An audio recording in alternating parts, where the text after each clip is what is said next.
Welcome back to another episode of TVGP's We Rogue Like It. I'm host Boston. Joining me as always is Moonpeer. Hello. Alongside this week, this is the beginning of Darkest Dungeon. We decided to jump into the science game, and we're going to rate and rank all of these games that we have played so far in We Rogue Like It. Does that make us RHDs? Yes. Yes. That's very good. Thank you. I will be releasing that alongside this week's episode, so we'll sort of catch up where all the rankings are for the previous 4 games, and then going forward, when we release the final episode for each game, we'll also release a ranking episode. So you'll get a couple of weeks of game and then a week of science. So you'll get even more content from We Rogue Like It, because we can't stop recording shows and we can't stop making things harder for ourselves. Yep. But speaking of making things hard for ourselves, let's talk about our newest game, Darkest Dungeon. Oh boy. How much time did you put into this game this week? About 2 to 3 hours, and I know that you probably put about 50 in based on your tweets this week. Put in 20. Holy Lord. I like Darkest Dungeon a lot. And it's benefited that I have it on Switch. So like I'm playing it in bed, and like I'm just sit on the couch and play it for an hour or two. I play it basically wherever I can get it. I play a lot of Darkest Dungeon. See, I'm a little hamstrung in this because I already own Darkest Dungeon when we drew this out of the hat. I own it on the PC. Yeah. And I don't like playing games on my PC, and there's nothing against PC gaming. It's the fact that I sit in front of a desk for 10 to 12 hours a day and don't like coming home to do the same. Well, and you're like separated in the house, in the office, and yeah, exactly. Like my wife is downstairs, or the office is upstairs in a little room by itself, the studio. Right. A little room. It's actually a big room. But I sat down, I played a little bit of it today. I was going to stream, and then my face was hurting, and then I was just like, you know what, no, I'm just going to take a break from streaming this week. So I ended up just playing a little bit of Darkest Dungeon, and oh boy. Let's start with the fact that it's so... I mean, okay, how do we describe this thing? So, a side-scrolling 2D SRPG? Yeah, I guess it could be an SRPG. I guess it's more like a turn-based... Yes, a turn-based SRPG. Yeah. Because you can't say it's not an SRPG, because I actually was thinking about this last night. I was thinking, if he questions the SRPG on this, I'm going to bring up the fact that there is different points on the field that you stand to do different attacks. Yeah, that was going to be my rebuttal to myself. Is like, well, it has field positioning, so that's like, it moves from straddling the line between a traditional sort of turn-based RPG to a strategy RPG, and I would agree. Yeah. So it seems like it's based on like the D&D engine.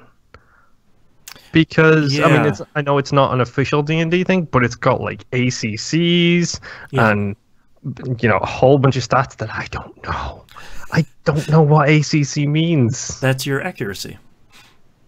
One thing I really like about the Switch version that I wish I had. I own the PC version. I have not yet played it. I should dive in there so I know what you're seeing.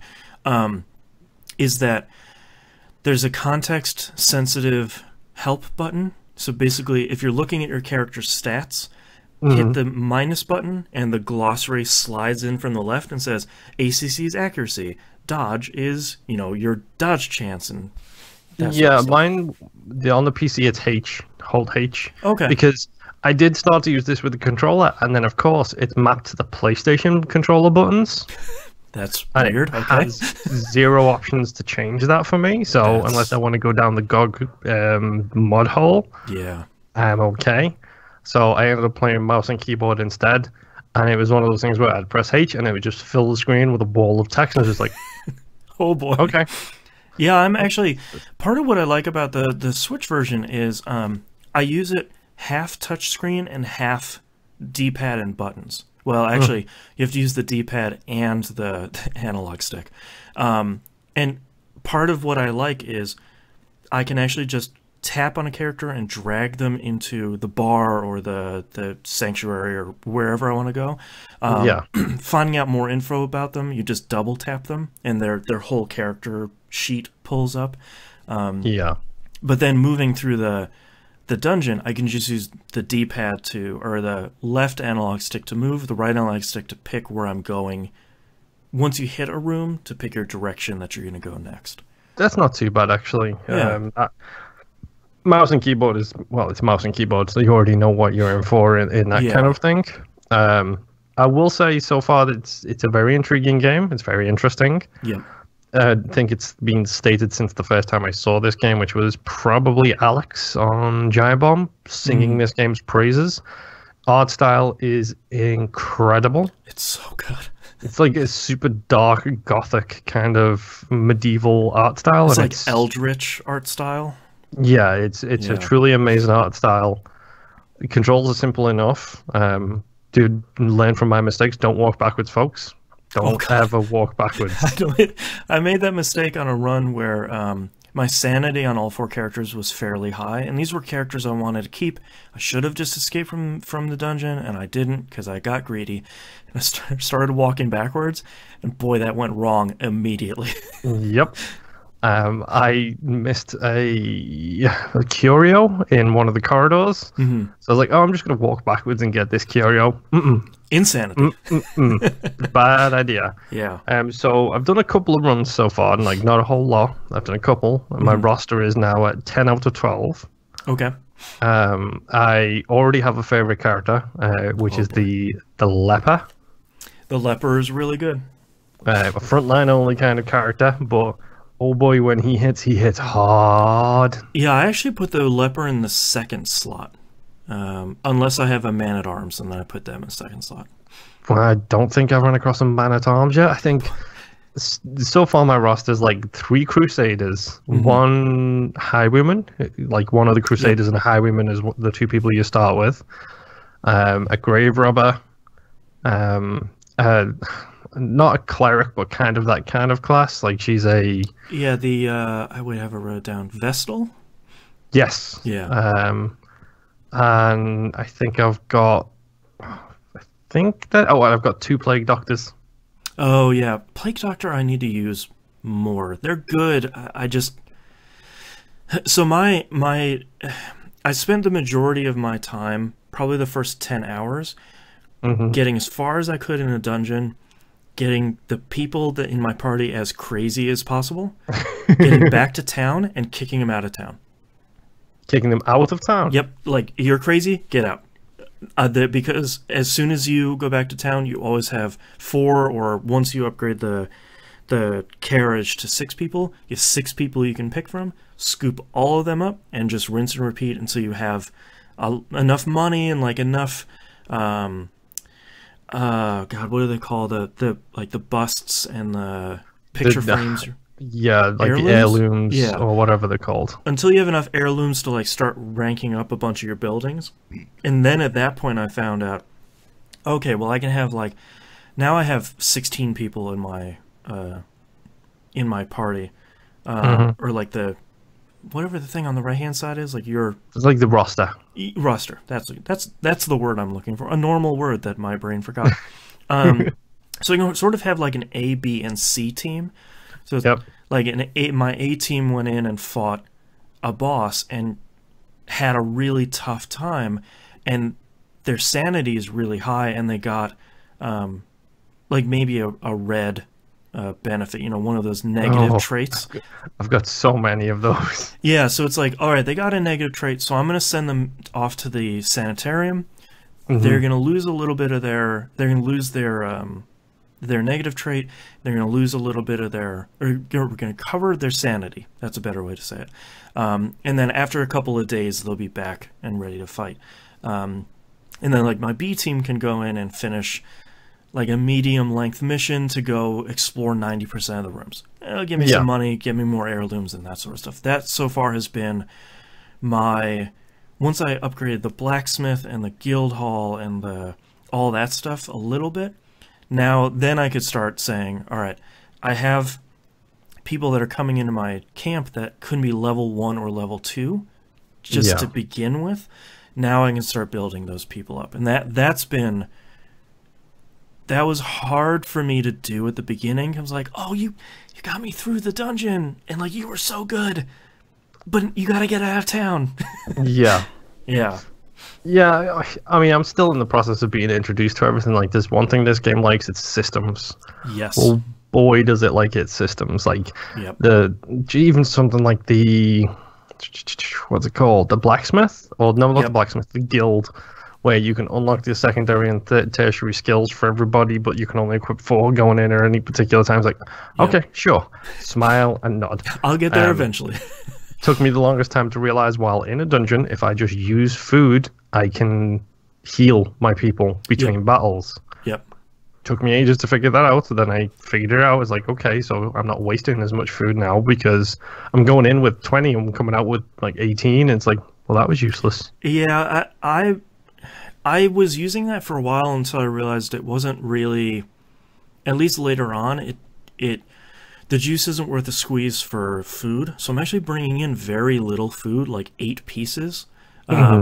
And once you have a really good healer, you can start using that as opposed to the food, which I kept making the mistake of like, I fought a battle, I'll eat a bunch of food, and then when the eat food or starve event comes up, and you have to pick starve, I found that was the tipping point for my sanity, where it's like they just gained 30, they lost 30 sanity, so yeah, now they're going to do that dice roll of, are you going to be good or are you going to be really bad now? Yeah. So far, I mean, I'm enjoying the game. Like I said, I've done very minimal runs on it. Do you have any skills/traits which stand out to you? Because I have one which I can't help but love every time it happens. Which one is that? Kleptomaniac. Oh, yeah.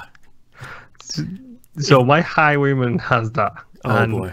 Literally, it's not too bad because he's relatively good at disarming traps. I don't know how to figure out who's good at doing that or not. I'm guessing it's like speed. I still don't know that either.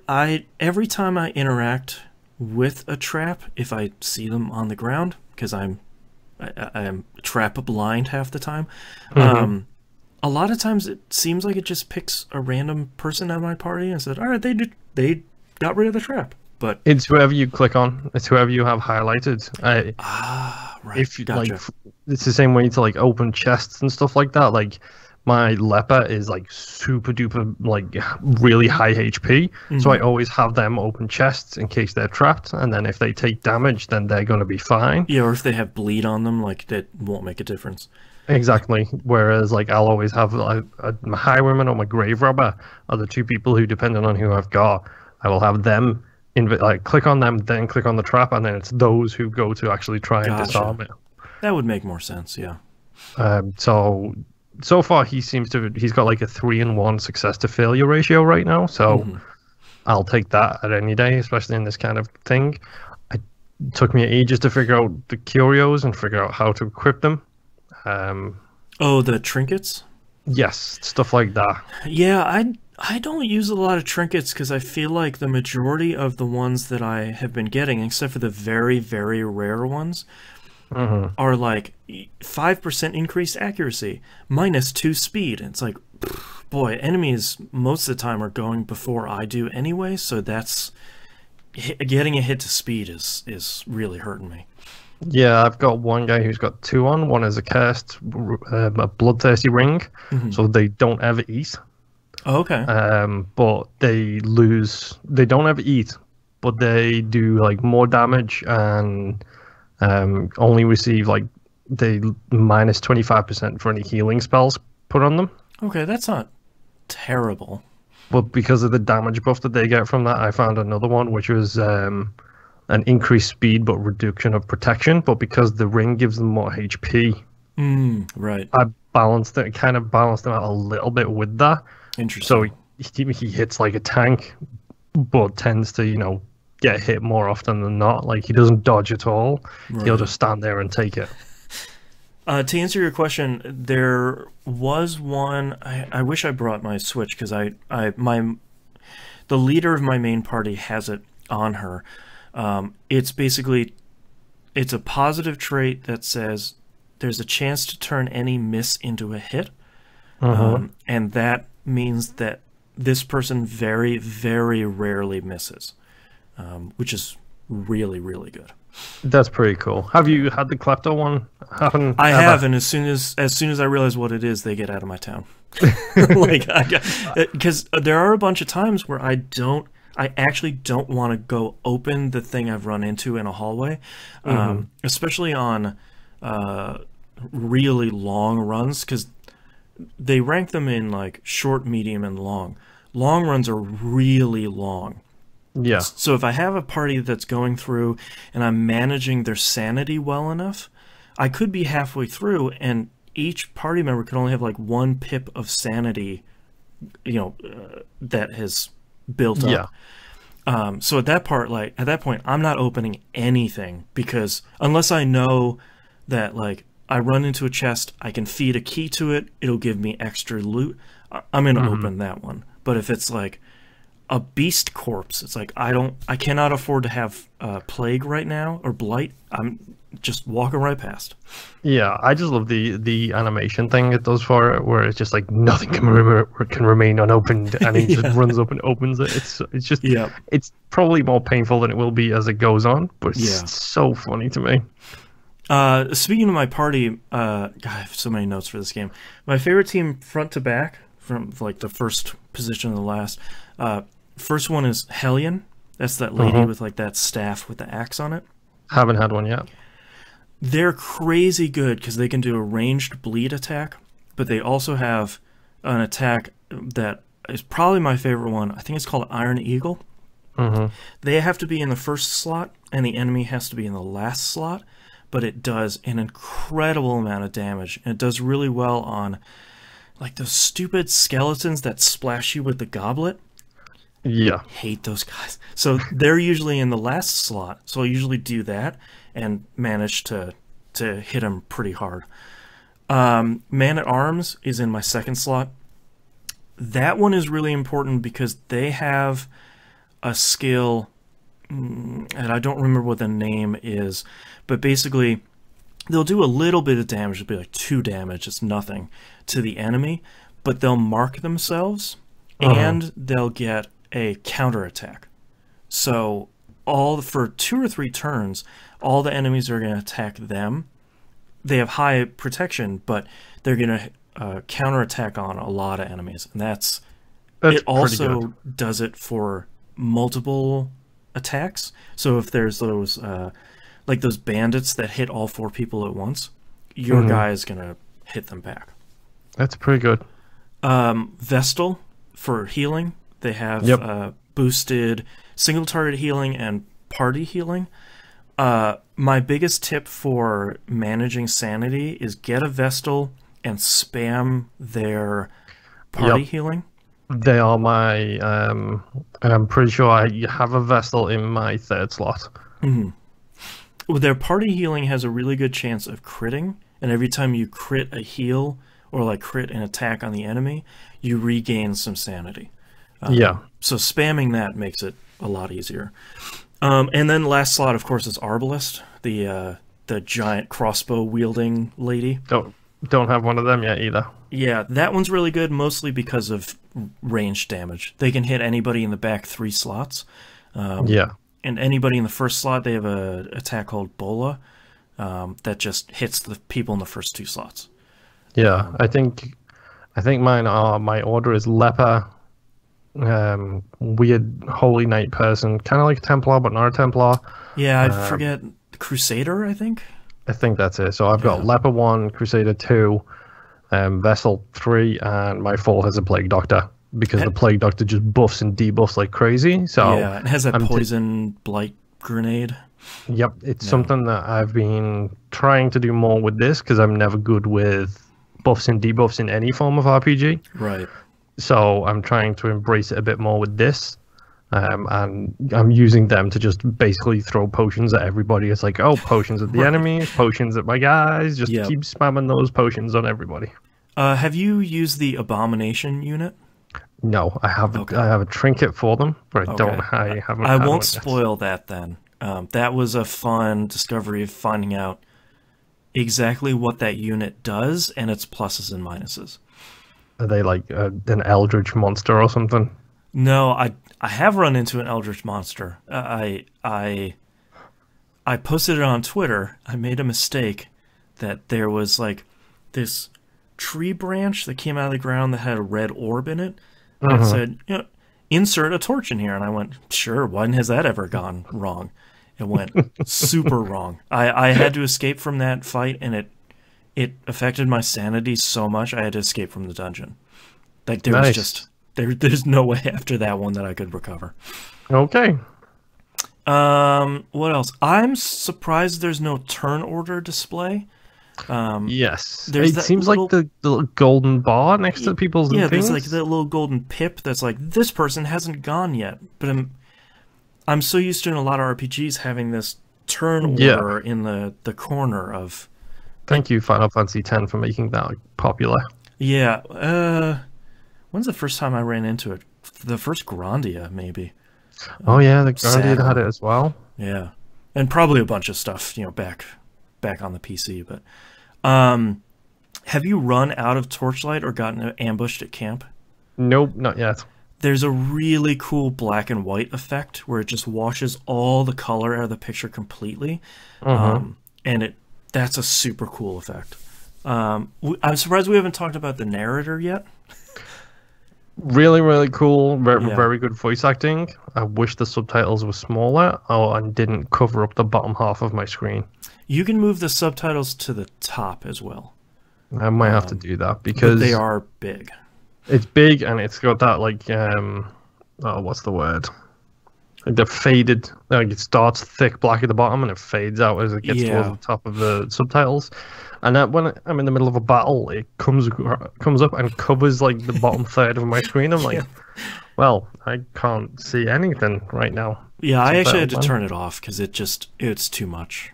Yeah, it does seem to happen a lot. Yeah. I have beaten 3 bosses so far out of the 4 I've tried.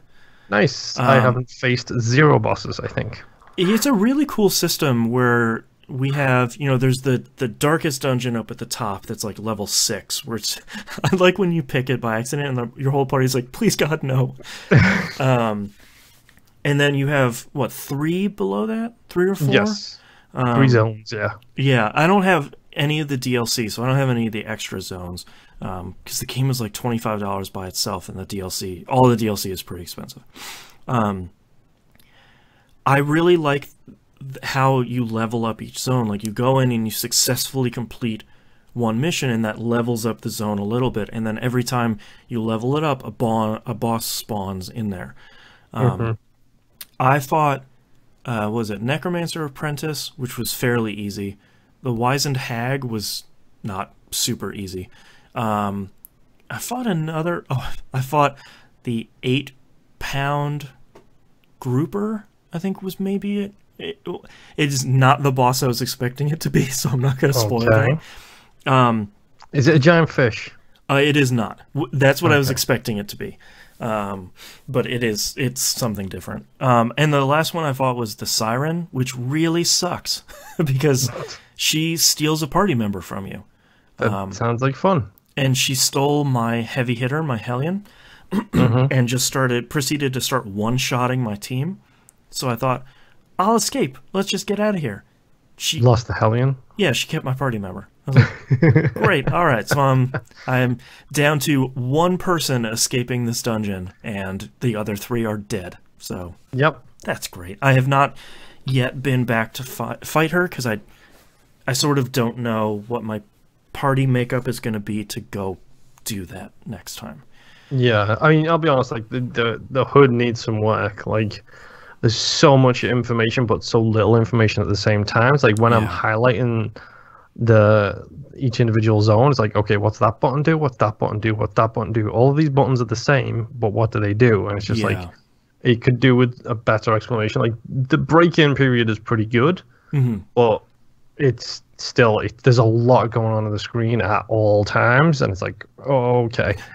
Yeah, I feel like it gets a little bit easier when you spawn your first boss, because you'll have like the normal icons in a zone, and then the boss one will have like gold spikes coming out of it. It's like, all right, these are normal quests. This is a boss quest. I know which ones I want to do. Like, I know I'd rather go do 100% of the room fights in a zone, because that's easier than exploring 90% of the rooms. Yeah. You know, that sort of thing. But yeah, I feel like it does have not an impossible learning curve, but the learning curve is fairly high, to the point where it did take me a lot of, all right, I'm going to get into the zone and I'm just going to try a bunch of stuff and escape, you know, once I get too crazy, and then sort of learn how, because like we have been doing with all these other games, I don't really want to hit the wiki or hit the subreddit, because it's all by doing. Yeah, it's all gonna be like, here's the best party to make, and here's the skills you have to have, and min-max all this stuff. And I want to make the mistakes, you know. I want to learn by doing, especially in a lot of these games. So I've stayed away from a lot of that stuff. Yeah, same here. It's like, I'm just gonna go in, see where my clicks get me, and then be done with it, kind of thing. Yeah, I'm curious to see. It runs pretty well on Switch. I am curious to see how it would run on PS4 and Xbox One, primarily from a control standpoint, since you don't have, you know, mouse on PC and touchscreen on Switch. I'm curious. There's so much stuff, like you said, in that UI that navigating it with the controller alone sounds like that would be occasionally fairly stressful. Well, I'll give it a go, because like I said, the PC version I have does have controller support. Yeah. Just the UI is designed with PlayStation buttons in mind, so as long as I keep that in mind, I even went into the options like, okay, can I switch these button prompts for the Xbox button prompts? It's like literally a palette swap is essentially all you need. Right. And no, it doesn't exist. Yeah, that's odd. Either I'm going to have to go in and start messing around with files, which I don't really like to do. Yeah. There's a reason I play console games. It's because I want to hit the A button and go. I don't want to mess around with INI files and executables and all this other kind of junk. But I might give it a go and see how it works, because, I mean, I'm not stupid. I know X equals square, A equals X, circle equals B, and Y equals triangle. Like, you know, you can map it in your own brain for a little bit. Yeah, exactly. I do that all the time whenever I play my PlayStation anyway, so that's true. Yeah, it's kind of fine. But we'll see. I'll give it a go this week, hopefully, and see how it operates with controller. Yeah. That's all I've got for We Rogue Like It. You know, quote unquote all. We just recorded half an hour, but you know, any closing thoughts here before we move on out? I'm intrigued. I'm curious to see, because I know it's a very difficult game. I'm curious to see how difficult it gets the further you go, kind of thing. Right. Yeah. Yeah. I feel like I've gotten to some tough stuff, but this game very much feels like one of those games where it's like, yeah, you fought a couple bosses, like that's cool. You've seen 10% of the game's difficulty, you know. And I'm playing on just the base difficulty. Yeah. Darkest. No. Whatever the recommended one for you start. Yeah. Yeah. So I know I'm playing like the easy mode, which is kind of scary, truth be told. But thank you very much, everyone, for listening. We'll see you all next week. Oh, and thanks take for your watching touches. the video. Bye.